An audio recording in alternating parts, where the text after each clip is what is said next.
brought in a few examples here. Solve this.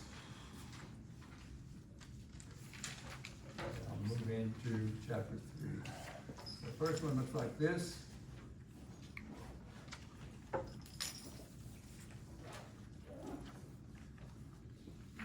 I want to solve that absolute value equation. I just want to do a quick little recap. We did all this on Monday.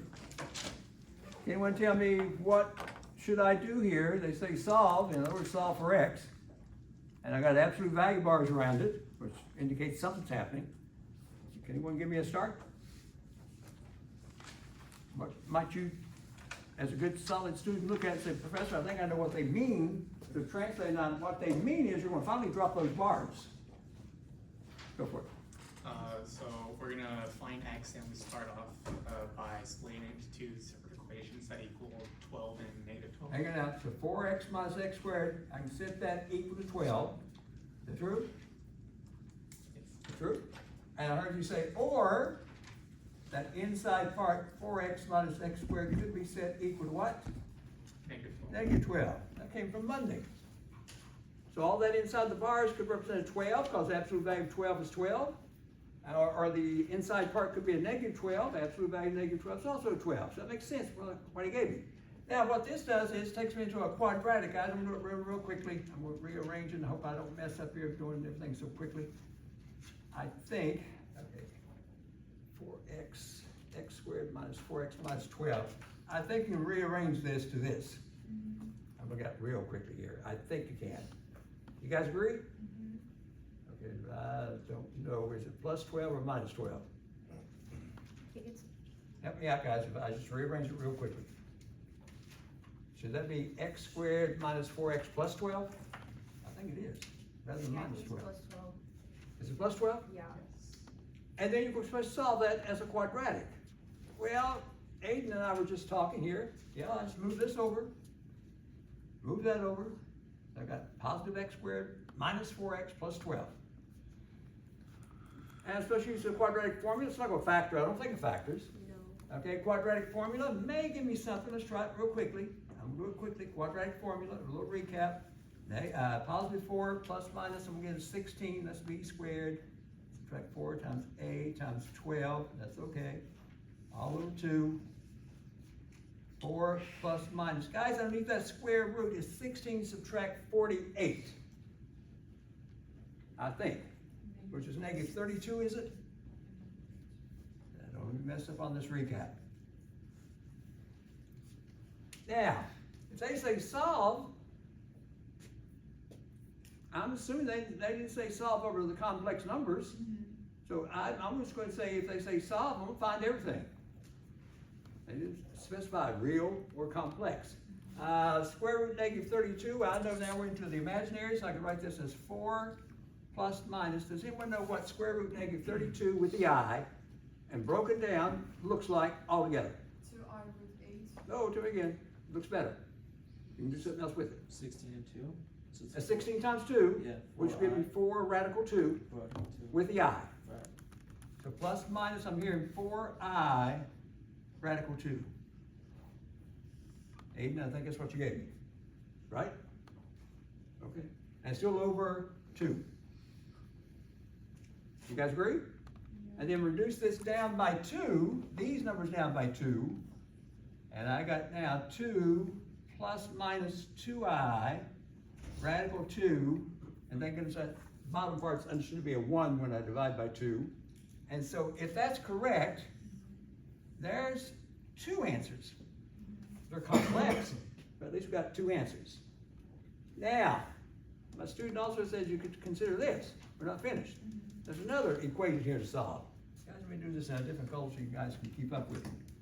Here, if I gotta solve this one, I'm gonna move things around, guys. Here goes. 0 is equal to x squared minus 4x minus 12. Just move terms around. I think this one does factor, thank goodness. I think it's x subtract 6, x plus 2. Beautiful. Split these up. You're going to end up with positive 6 and negative 2. Thank goodness the one in green was much easier. Now, all together, my zeros are, I'm gonna list all of them, those strange ones, 2 plus 2i, radical 2, 2 minus 2i, radical 2, 6, and a negative 2. If we have no mistakes, which I'm hoping we don't. You guys agree? We agree there? So we got 4, so we got the zeros. That's all they want me to do. Now, part B in my little recap from Monday, and I'm doing this because I did so much on Monday. Driving home, I thought, my goodness, did we do that much? I've got to do a little bit of a recap here. Okay, my next one looks like, here we go, looks like this. Solve this. Absolute value, 3x subtract 7 is less than 8.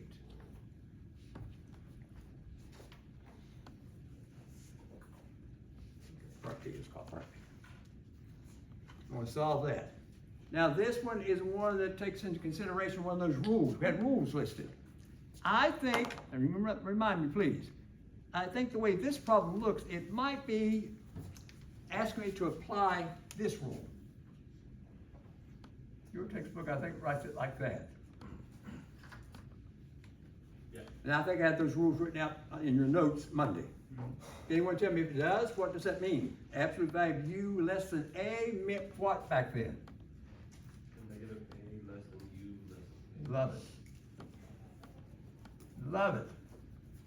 And therefore I'll be applying the green to this. If I apply the green to the black, no problem. This black now means this. Negative 8 less than this, less than 8. The absolute value bars are gone. To solve this, easily add 7 to everything, and you're going to end up with negative 1 less than 3x less than 15. I'm doing that so quickly. Divide by 3. You guys are following with me. Make sure I do everything okay here. I think that's it. If I ask you to put that in interval notation, that's parenthesis, negative 1/3 up to 5. You work with it. Are we okay? And the last thing for the recap on this would be, let's call it letter C. You know what's going to happen, I think. I brought this one in before we jump into chapter 3 here. Absolute value of, oh, here goes, 3x minus 7 again. And this time, greater than or equal to 8. Now the rule to apply, you gotta know your rules by the time we see a quiz on this next Wednesday. I think it was absolute value of u is greater than a. Does anyone remember what it looks like? We got this one out of the way, less than. The greater than, absolute value of u greater than a, what does that mean? U should be less than negative a. Thank you. U is less than negative a, beautiful, or? Or U should be greater than a. Lisa, thank you. That's perfect. Perfect. Now let's apply it to my problem in the black. Using her rule there in the green, applied would be meaning in my case, 3x subtract 7 is less than negative 8, or 3x minus 7 is greater than 8. You guys agree with Lisa? Is that the definition? Then finish this up, guys. This one's not going to be too bad. This is 3x is less than negative 1. Try and solve it. Divide by 3. There's the first part done quickly. X is less than negative 1/3. The other one, we end up with 3x is greater than 15, which is even nicer, because x is greater than 5. I did that quickly. If I say now express your answer in interval notation, I would hope you'd say, well, Professor, this means everything to the left of a negative 1/3. negative infinity, up to a negative 1/3, union, everything to the right of 5, and there's the answer. That was a little recap. Took me a few minutes, but it's a recap on what we're doing on Monday. Okay? Now, I did see, because you know you're having a quiz coming up, and of course you'll see all this on the big knockout exam in the end of October. I saw, I did. I want a response for this one, then I'm leaving it.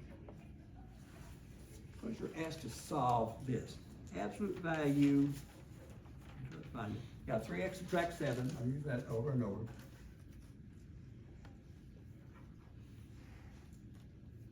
Is less than,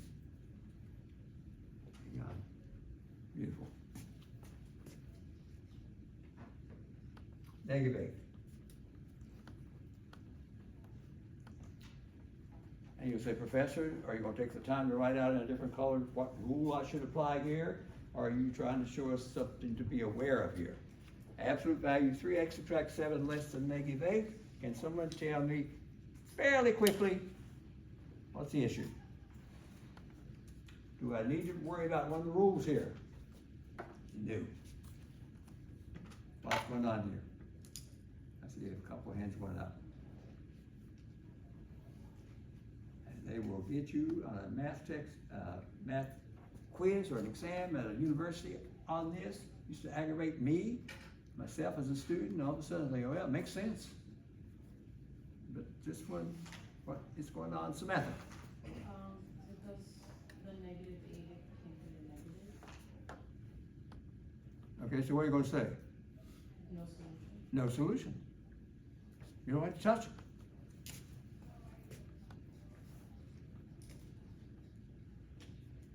Now, I think she just told me why. The left-hand side says absolute value. I see those absolute value bars. If I see absolute value bars, those kids across the street will tell you. It always comes out to be positive, or it could come out to be 0. I'm saying let it come out to be or less than negative 8. If you go to less than negative 8, you're into negative numbers. That's impossible. Can't do it. Now notice in my notes here before I finish up that recap on all this, this one, just give me an idea what you guys think about this one. Absolute value of, here you go. Absolute value of, I made this one, 8x subtract 3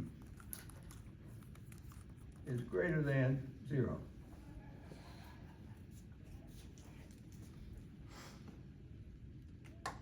That's the last one I'll do. And I'll tell you ahead of time, no rule really needed, not on this one. Think about what absolute value means, and therefore you might give me an answer quickly. What do you think, guys? It says absolute value on the left, greater than 0 means positive. So what might you say I could accept for a response? Yes? Any number? I would say as a student, beautiful, any number, because you say absolute value, professor, always comes out to be positive. No matter what you replace x by, and that's what you have written there, greater than 0 implies positive, it's always positive. I'd see one exception. That's why I brought this in. I see one exception that the way it's written up there, of all the numbers in the universe, I can't use. Go for it. So, but if it's equal to 0, then it's not gonna be true. No. So I'll replace x by 0 and here you get negative 3. I mean, if the left side is equal to 0. then- No, you're thinking too hard. You're like me when I was a student. I thought, oh my goodness, this is a hard problem. All of a sudden the professor would say, my goodness, Ramsey, it's this. I thought, really? That's all you wanted?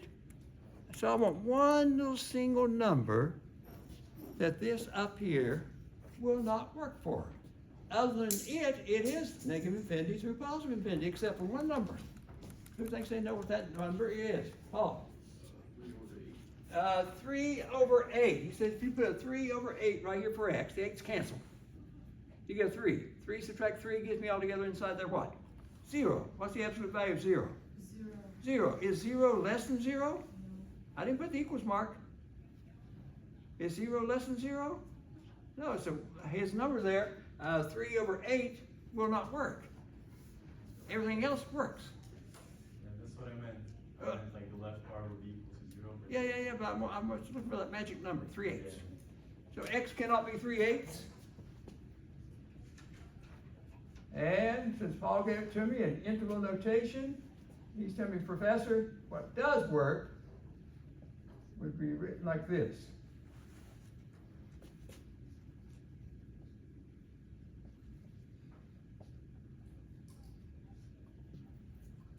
That's an integral notation to show you everything works but 3/8. Now, I'm gonna close down. Now, let me take my student input here. Suppose the equals mark had been there. Now what's the response? Everything works. Now the answer is negative infinity through positive infinity. So be careful not just with me, but with other classes you take. Be very careful on that, about restrictions. Guys, all that said, I thought that was a nice little recap. Took me about 25 minutes to do it, but we got done. Okay, part 2. Squeeze it in right here if you don't mind. Yeah, we're back into this. A polynomial function. Now bear with me, because I've got some stuff going on here that you're going to be amazed about in this chapter 3. First, let me jot down and ask the student to help me. Your textbook gives a form for a polynomial function to look like this. It's strange, but I'll get out of your way here so you can see all this. And this continues like this. Finally, they're telling me there may be a term with an x in it. A1x. And finally, on the very end, maybe no x at all, they call it a subscript 0. Look at that mess. They're saying if it fits that form, it's a polynomial function. Now, some vocabulary, then we're going to jump into some work here. This, the highest exponent, is known as the degree. In fact, we've used that word before. This represents my leading coefficient. We'll play a part later on. It's in descending order. N drops down 1, drops down 2, drops down 3, drops down. It's in descending order for those exponents. The a subscript 0, if you reach this down here, no x with it, it represents a constant.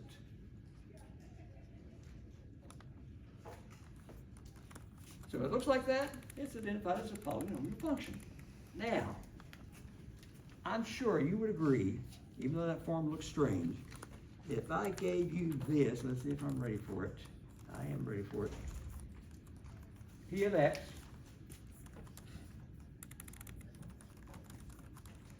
is equal to, now I don't want to scare you right yet, or do I? Hang on. Oh yeah, I'm not going to scare you yet. I have x cubed subtract 2x squared, and I threw in x cubed subtract 2x squared subtract 3x.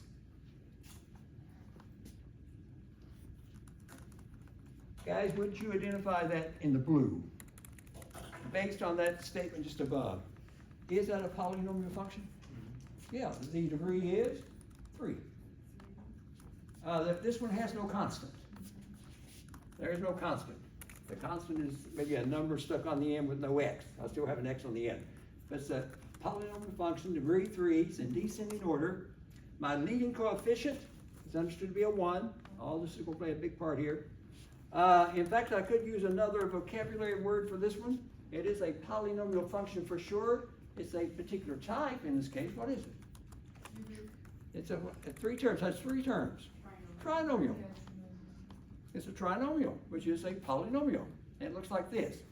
Now, what I want to do tonight, I want to sketch that. I want to say what it looks like. It's not a parabola. You've got a parabola on the quiz tonight. That's not a quadratic. This is a cubic. So I'd like to know what this cubic trinomial looks like sketched.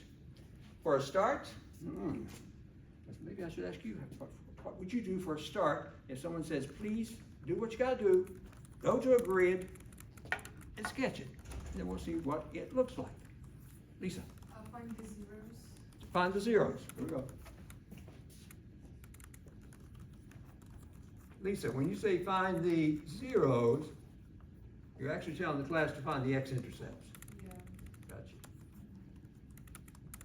Which means merely go back, set this equal to 0, and be careful. Guys, I gotta solve this. Thank goodness there's a common factor of x. I think everyone sees that can be done. You got that, if I have no mistake. I think it factors further. X, and I think it factors into x subtract 3. What's my factoring? And x plus 1, yes or no? It does. Split this up. You're going to have 0, 3, -1. Those are my so-called zeros. Those are my x-intercepts. And eventually I'll get to the grid and do it. Now let's find the y-intercept. Since she asked me to find the x, let's find the y. If there is one.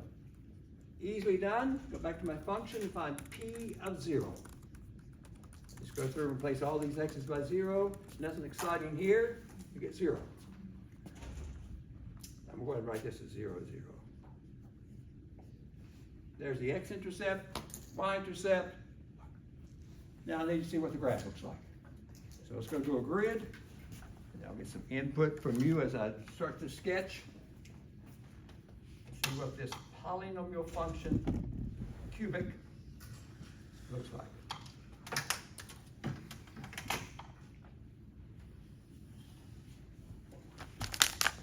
You guys just place those x-intercepts on there. I got 3 of those. Got one here, 0, 0. I've got one out at 3. Label this the best I can. There's another one there. -1 on this side.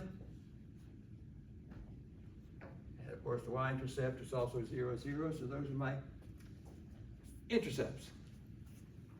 So I guess just connect them with a ruler, line them up, just connect them, it's a straight line. Should this cubic graph into a straight line? No way. This is not linear. It's a cubic. So it's not going to be a straight line. Now can someone give me an idea, and I've got a couple of ideas here, but an idea, you're saying, Professor, see where you're going. How am I going to get the graph? Yes. So do the sign analysis Olivia, she says, Professor, I can do sign analysis. to find the end behavior. Okay, but first I'm going to use hers. She wants me to use the sign analysis. So she says, Professor, let's rely upon something we've done before. No problem. Guys, let's do it right fairly quickly. We know what sign analysis does. Out to the left, I'm going to try -2. I don't actually show this time what numbers I'm using. -2, what am I going to do? I'm going to place those in this factored form. I'm going to put it on the side here so you guys can see it. P of x. We have it in factored form as x times x minus 3, just rewriting, times x plus 1. Olivia says, let's try a -2. Put a -2 in here, guys. You're going to have a negative, a negative, a negative. Replacing by -2 in each one of those. All together, negative. Which tells me what's happening out here. What does that negative tell me for a polynomial function? It tells me something a little differently than a quadratic inequality that we did earlier. What does that negative sign tell me? Where the graph is located. It says it's negative, so it's below. So it's below. I don't know exactly what it looks like, but I know it has a curve to it. So it's going to look something like this, but it's below the x-axis out there. He picks up -1. That's to the left of -1. Woo! Okay, Olivia, good suggestion here. Guys, how about between -1 and 0? -1/2, here goes. Again, -1/2 here, guys, we'll squeeze it right here. Negative, a -1/2 subtract 3, another negative, a -1/2 plus 1 is a positive. Now squeeze that in right here, guys. Is all that together a positive? The negative times a negative times a positive. Which means now it goes above. How far above it goes, I don't know, but it's got to come back and pick up the other x-intercept. At least in that interval, it's above. Next, we're going from 0 out to 3. 3 is my next x-intercept. Lots of numbers to try. I'm going to try 2. For the 2 in here, guys, and we end up with a positive. Oops. Is that negative? Negative. And another positive. That sits what is below out there. So out here it's below. So what does that tell me is happening out here? It goes up, it goes below here. It's got to come back and pick up what? 3. Now, I have not tested it out to the right of 3. So out here, guys, I need to test something out to the right of 3, maybe a 4. Can everyone see if I replace all these x's by 4, I think it's positive all the way across. So it goes Which tells me it's what, above? up above the. Thank you, it's going to pick up and go above. And there's your rough sketch of the graph of, where was it? This. That's what it looks like. Now, Olivia, appreciate your help there. We did sign analysis. By the way, Aiden, do I have in here, could I call that a local max? Does it look like there is a local max even on my rough sketch up here? Right here, that little, is that a little max maybe? There's a little local max in there, which your calc instructor will ask you to find. I'm not going to ask you to find it, but it's there. Is there also a local min? Somewhere in here. And they'll ask you to find what is that particular specific value of that local min. You can't do it in my pre-calc. You can do it for them though in calc. Is there an absolute max on this graph? No. No, because the graph goes on forever. There is no absolute. Is there an absolute min? No. No. The graph is done. Now, I think I did point out on Monday, I saw when I did my planning for today, x cubed was my first term. You and I both know what basic x cubed looks like as a graph. It looks something like this.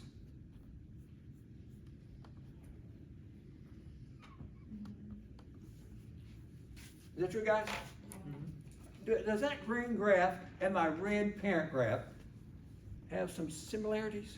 Yeah. Yeah, the similarities that's out here on the ends. Out here on the ends, they're doing the same thing. Yeah. They're rising. Out here on this end, they're doing something what? They're falling.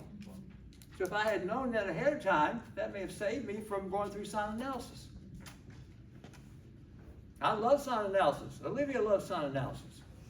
We could have done all these by sign analysis. It takes a little bit of time, but I'm trying to come up with right now another little technique that might get the answer to me a little bit faster.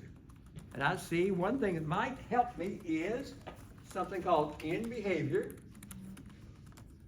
of a graph. What's happening out on the ends. And guys, I think I threw in some Monday, some calc notation. Yeah. Yeah, they write it as this, like in calculus. They write it as limit as x gets large, written like that, of your function, p of x. They're saying as x, I stopped at 3 on x. No, they say keep going. Keep going. That's x approaching infinity. Go through this wall and walk through forever, pull the x along with you. They want to know what's my graph doing, my green graph. Go to. Is it still rising? And it's rising through infinity, out on that end. On the other end, in calculus, written like this, find the limit as x is approaching negative infinity of this function. I stopped at maybe -1. They're saying, no, keep going this way on the x-axis forever to the left. And then describe what that green graph is doing. What's the green graph doing as I walk this way? Negative. Is it still dropping down through negative infinity? That's called end behavior. Okay, and I'm gonna show you a quick way to determine what that end behavior is, even before you sketch. This will help you then to sketch. Okay? Wow. Let's see if I'm ready. I think I am. Okay, here we go. I want to get into the really good stuff here shortly. Professor.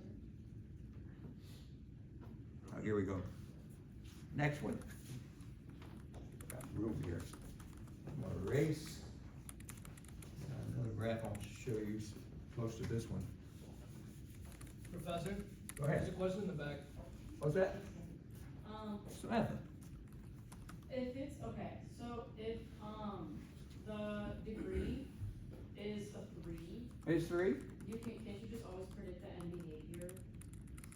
Beautiful, beautiful. Now, how are you gonna predict the end behavior? Well, because of the parent graph. Thank you. And my parent graph is x cubed, and I put that parent graph in a different color, and sure enough, that I can predict the end behavior if I knew what the parent graph was. Now, shortly, maybe not tonight, Samantha, love what you said. What you said is absolutely 100% true. If this were a 5, then I would have to know what the graph of x to the 5th looks like.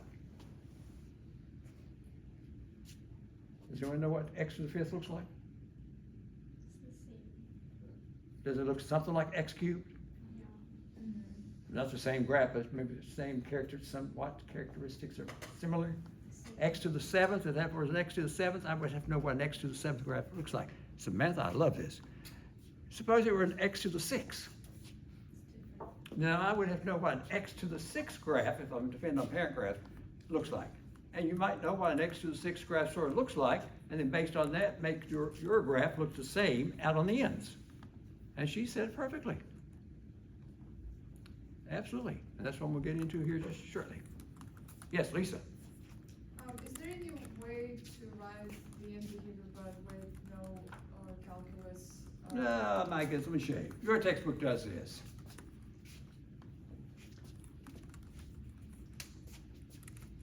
They write like this. Limit, this is calc.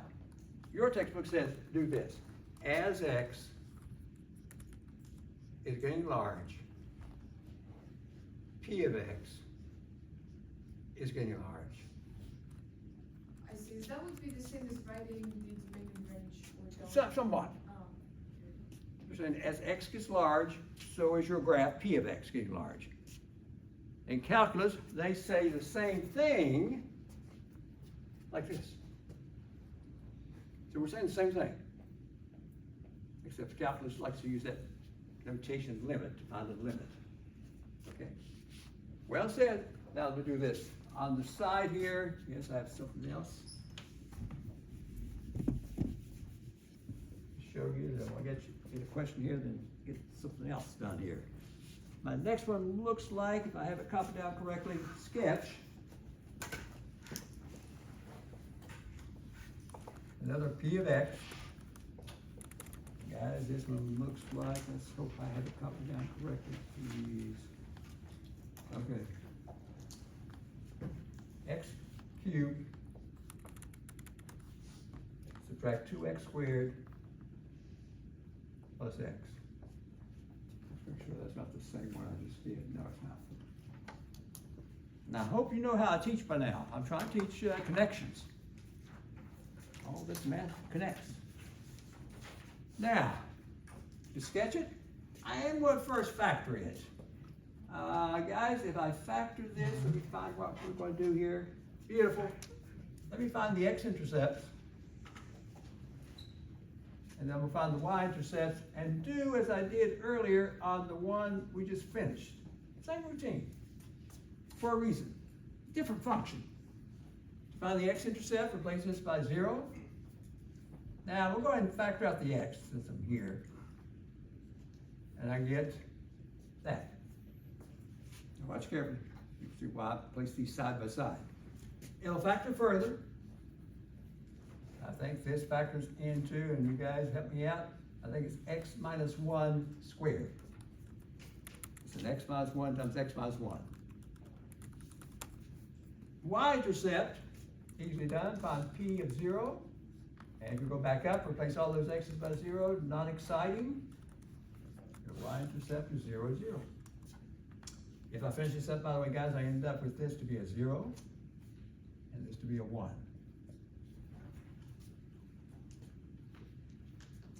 I think, Lisa, you're the one who says find the zeros on the earlier. I found the zeros for this one also. So I got 0, 1 to work with, my x-intercepts, my zeros, and I got a y-intercept, 0, 0. That's not exciting, but it's part of the graph. Now, hang on. Was this a cubic? Mm-hmm. That's a cubic. Mm-hmm. How many zeros should there be? 3. 3. I just have 2 listed.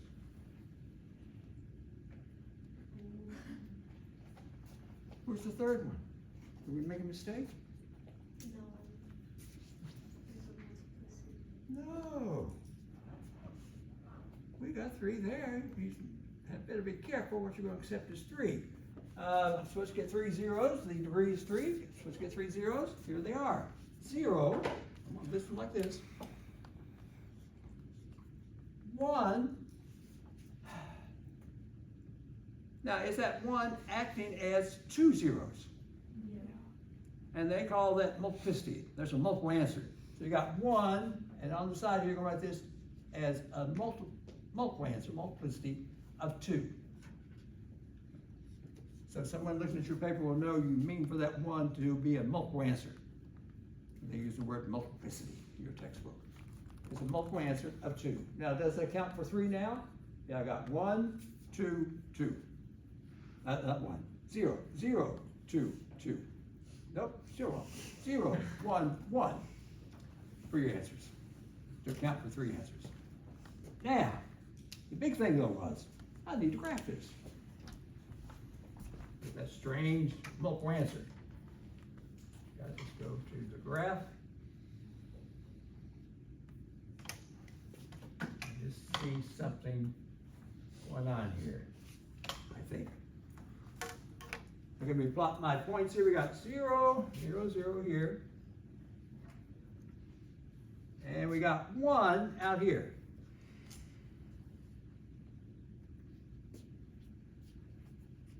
That's all we have. Connect them, straight line, turn your paper in, get it back. Oh, I failed. I just connected those 2 points, Professor. I thought that's all you wanted me to just connect those 2 points. You know it's not a straight line.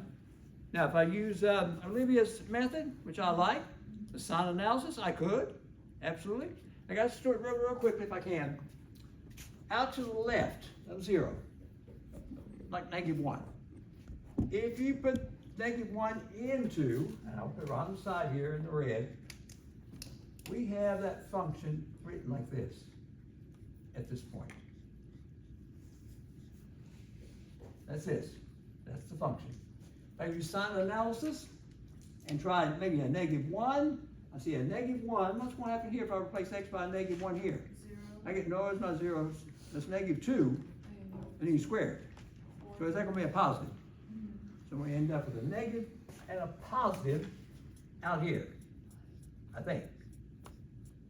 What does that mean is happening out there? It's below.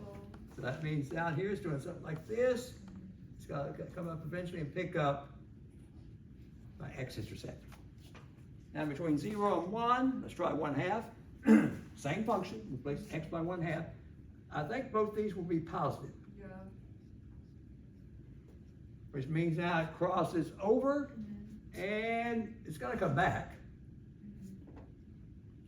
Something like that. Out to the right of 1, we'll try 3. Put 3 in here, guys. I think get positives also. Sign analysis. What does that mean is happening out there? It stays above. If I intend for that to stay above, this thing is only touching here, will not cross, touches and comes back. It's got to stay above. And there's your graph of that function with the help of Olivia. The sign analysis, right? Now, something I want to point out also, which might make it a little bit quicker on one of these coming up here shortly. Here goes. Here's my function. On my first factor, I understood to be an exponent of 1. Is that true? On my first factor, x, understood to be x raised to the first. Is that 1 an odd number or an even number? 1's odd. When I go to my next factor, x subtract 1, the exponent on that one is a 2. That's even. That tells you something about the graph. The one that was odd should have been crossing at that x-intercept. The graph should have been crossing. If it's even, it touches. So if I know that ahead of time, I don't have to worry too much more about this side analysis here shortly. So guys, at 0, that came from x, right here, we had it to cross over at 0, 0. Did we? Right here, at this point here, did it cross over? So it's going to cross over if you have an odd exponent associated with that factor. This one gave me a 1, and the exponent associated here is a 2, even, and I got a 1 here. If it's even associated with it, it's not going to cross. It touches it and bounces back. Guaranteed if it's even. So you don't have to worry about testing sometimes to see whether it's going to be below or above. You see if it's odd or even, and that will determine right quickly whether it's going to cross at that point or is it going to touch. And that would be a little bit quicker than using sign analysis. As the Samantha said before, so degree will show the end behavior, so. Okay, wait, hang on, we're not. So even degree will show positive, both positive and negative, and for odd is only, will be only positive, right? Okay, let me ask you this. I got Lisa, I hear you. On this graph here, the touch and cross that I'm talking about here, it definitely crosses at 0, 0. So we'll use that word. It crosses the x-axis. Here at 1, my other x-intercept, it touches. If I had known that ahead of time, that may have saved me a little bit of work in terms of sketching this. It's going to cross or touch. Now the end behavior, by the way, since the end behavior, I will describe the end behavior of this. Guys, if you find the limit as x is approaching, let's go to the left first, negative infinity of this function. Since I do have it graphed, it's out here. What's that graph doing out here? Negative infinity. That's calculus. If I actually find the limit as x is approaching positive infinity of my function, now we're out here. And guys, what's happening out here on this end? What's my green graph doing on the other end? Is it rising through positive infinity? And that's the end behavior of my graph. Sophia. Do we have to put the negative infinity first? Do it again. Do we have to put the negative infinity first? Oh, you do this one first? Yeah, like in the other one, the first one that you wrote down was the. Oh, no, oh, I got you. Which order should I put this? Are you talking about that? Yeah. No, it makes, I just did this one like this. I did the negative first. No, it makes no difference. Yes? And you're referring to like looking at the degree, saying when it's crossing and when it touches, are you gonna be able to look at just the original function, or do you have to You got to factor it. factor it? Yeah, you're going to have to look at the factored form, then look at the outside exponent. And if you see an even, then that tells you you're going to touch at that point. See an odd, it's going to cross, and I'll just quickly get the graph done a little bit quicker for us. Okay, guys, before I leave it, by the way, I think, let me go back to this one over here. I think when I factored it, oh, right here, it's staring at me, where all the exponents on this one odd. The one we did previously. So what should the graph have been doing at 0, 3, and 1? It should have been crossing.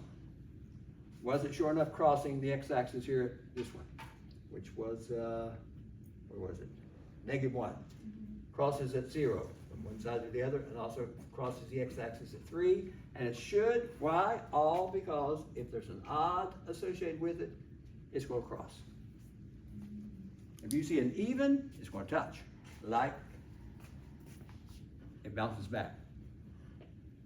That's That's for 2, 4, 6, 8. If you see that type of an exponent, it's going to touch. How's that look? Make sense? Yeah. Okay. Now, with all that said, let's apply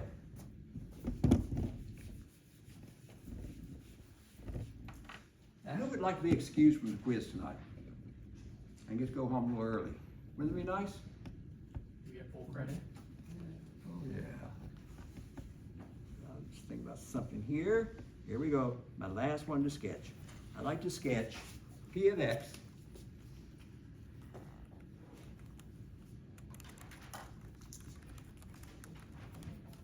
is equal to, here goes, X subtract 2, X plus 3 squared, X subtract 5.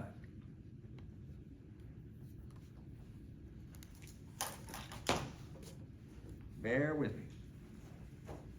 Bear with me. Looks like this is the last one I'll do in terms of sketching for today. You guys need lots of space on this one.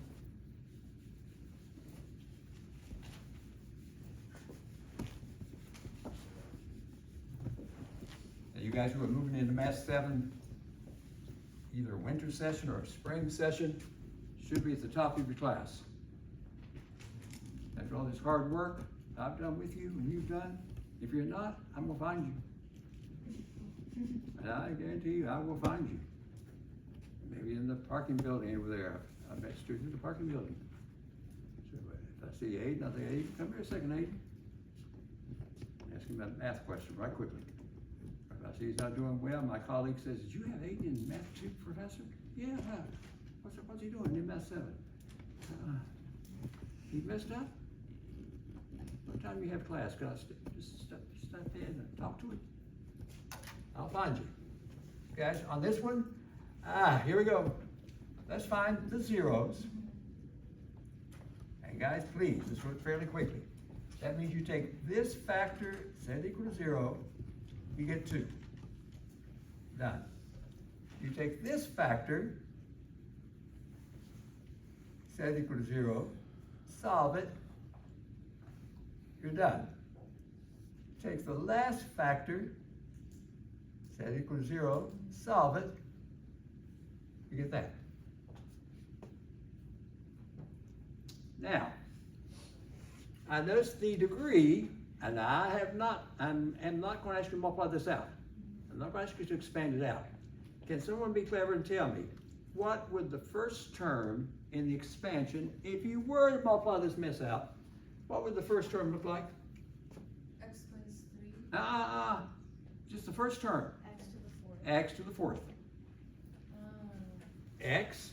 the 4th. X squared, X. So this is an X to the 4th. So when I finally get my graph finished up, it should resemble an X to the 4th graph. So we're going to get the graph first. So the leading term is an X to the 4th. Now the number of zeros I have listed are these. I have 3 listed. We're supposed to get 4. Should be multiplicity. Is this one repeating? Yeah. Okay, so I'm gonna put this word in here. This is a multiplicity, I'll just abbreviate, multiplicity of 2. So in other words, that means -3 comma -3. So that gives 2 answers. This one, I know your textbook calls this a multiplicity of 1. I don't know why they do that, because it's common sense, it's only one answer. And this one, a multiplicity of 1. And that accounts for my 4 zeros. Now, let's see what the graph looks like. And then I'll be finished with the sketching. See on the side here. There it goes. Olivia, I'm gonna try this one as much as I can without sign analysis. We'll see what happens. Now, before I jump into it, I'm going to try to attempt to get the graph fairly quickly and no sign analysis. I'm going to add this right here. Let's discuss this before I start sketching. What's my graph doing out on the ends? Now watch carefully. So I'd like to find the limit as you make x get large of this function. Now listen carefully. Keep in mind, I don't have a graph to look at, so I can't answer it right now. So how can I answer that in behavior? What's my graph gonna be looking like out on the end before I even see the graph? It all depends on the first term. What would it look like? By the way, guys, you've already said if you multiply this mess out, the first term is x to the fourth. Yeah. So let's put the other side here in a different color. That's what you're going to refer to. That's all you need to refer to. Now, someone tell me, let's use a little common sense. It says you're making x get large. That's what it says, make x get large. And you're placing that number right here and raising it to the fourth power, which is gonna make it get larger. So what would you say is I do that with these numbers as you make x get large, you put large numbers in here, you raise it to the fourth power, which gets larger, what would you say the conclusion here is? Goes to. What type of numbers are coming out? Big numbers, represented as infinity. Now, on the other end, this is called end behavior, we're trying to find the limit as you replace, or you're approaching negative infinity. Squeeze that in of my function. Now guys, you're still referring to x to the fourth. That's always the first term in the expansion. That's all you need for the end behavior. I've got x to the fourth to look at. Suppose now you replace x by negative 100 or negative 1,000. But you're still raising it to the fourth power. What does it turn into? Will be positive. Is it still turning into a positive? Yeah. So it goes right back into a positive infinity. That tells me what my graph will be doing on the ends here shortly. That might be enough right there to graph it. Now, I'm not going to touch Olivia's sign analysis. Even though we love it, it works. Okay, guys, here goes. We put my zeros in here. I got 2, -3, and 5. Let's go down here. So -3. I'll go ahead and do this. Ready for this? Okay, -3 is a 0, an x-intercept. 2 is an x-intercept. 5 is an x-intercept. Beautiful. Is that true? Yeah. Now, can someone tell me right quickly, where's the y-intercept? In other words, I would like to have it before I finish up here, so I'm squeezing in right here. I think it's 0, 0. Yeah, all you need to do is find p of 0. 0. So if you go through and replace all those x's by 0, help me out, you get -2, It's 90. you get 9, Oh, yeah. don't scare me, you get -5. I would hit this graph, but also. Are those numbers you get? Yeah, Which I think is a positive big number. I think it's a positive 90. yeah. Your y-intercept is up at 90.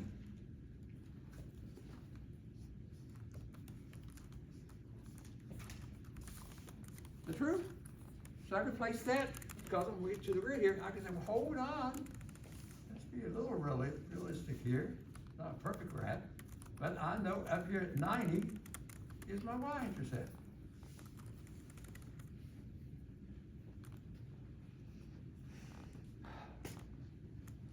Now, without touching sign analysis, let's graph it. First, the end behavior. On the ends, we determined, where was it? The graph is rising through infinity. Both ends. You say, Professor, what does it mean? Well, here's the end of mine, 5. It should be doing that. Out here on this end, my end is -3. Should be doing that again. Without touching sign analysis. It's called end behavior. Now what else is happening? At -3, hang on guys, -3 came from a factor that had a what, even exponent? Should. So it should do what? Touch. Touch? Okay, hang on. So it should touch -3. That means it's not going to cross, it's going to turn like this and go up How far up it goes, I don't know. And then come back down through 90, come down, gotta pick up 2 next. You guys agree? No. Woo. What's happening at 2? 2 came from this factor, which has an outside exponent of 1. What should happen since it's odd? Crosses. It should cross. Now, how far down after it crosses the x-axis? How far down? I don't know. You don't know. It's got to eventually come back and connect to pick up that 5. And by the way, guys, my factor for 5 was also an odd exponent, so it should have crossed, and looks like I did make it cross at 5. If I ask Mr. Park to do it with his device there, I guarantee you this graph right now looks much like what he will see. There's a graph. And we didn't touch sign analysis. Does that make sense? In behavior, cross, touch, and you got the graph done. That took me a little time. I am so glad we got that done. Now, I see it's almost time for a break, and I'm not gonna go over break time like I did last time. You still got your 10 minutes. You got 5 minutes before you get a break here. Now, the reason I asked who would like to be exempt from the test, not test, the quiz, tonight. Hang on. We did the sketching. The sketching looks good. Just gotta be careful with it. And I brought this in. Where is it? Oh my goodness. This is coming up after the break. I want you to think about it. And we'll give you a polynomial function. All this is done, guys. Beautiful work tonight. You guys appreciate all this? Yes. I hope so. Now here's the function. P of x. This is not connected with this. We're finished with this. P of x is equal to, jot this down because we'll eventually do it. I want you to at least look at it now. X to the 5th minus 7x to the 4th plus 19x cubed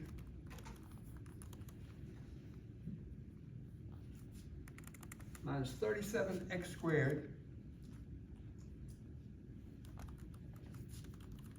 plus 60x, that's 36.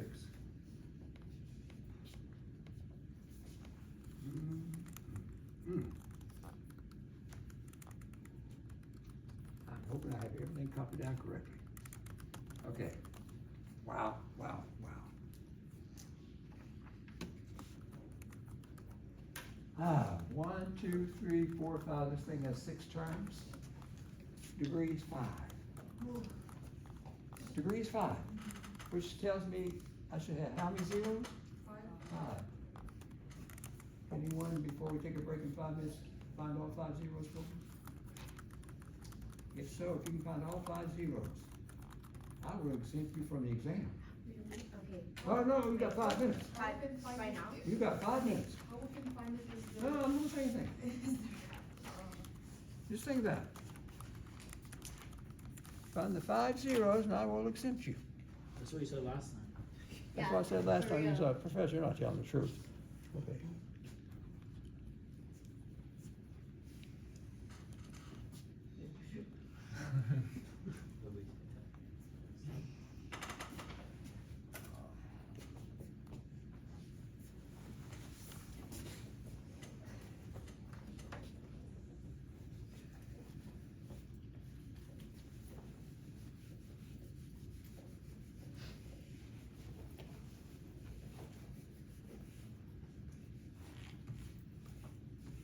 Five minutes. I'll throw you a sketch of this.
well, it should have 5 zeros.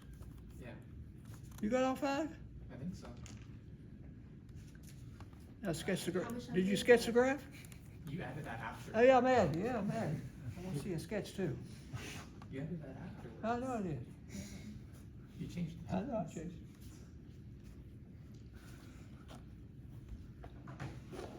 It's messy, but it's, there's Yeah, I think if I'm not recalling, I don't think those are the zeros. I'm off of. I know, Wait, look at Professor, this. I'm on the right track. Crazy problem. I'm on the right track. I found these zeros so far, so it's gonna be 0 many times and then plus or minus these two. And then I'm So doing you got the 3 altogether, you need 2 more. I'm getting 2 more right now. Okay, okay.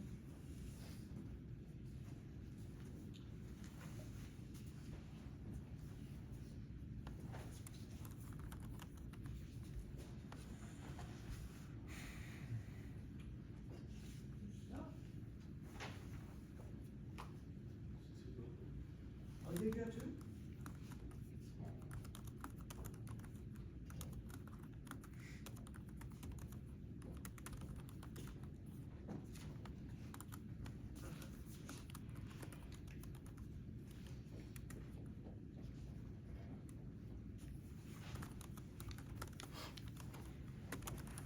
Guys, we're gonna take a break.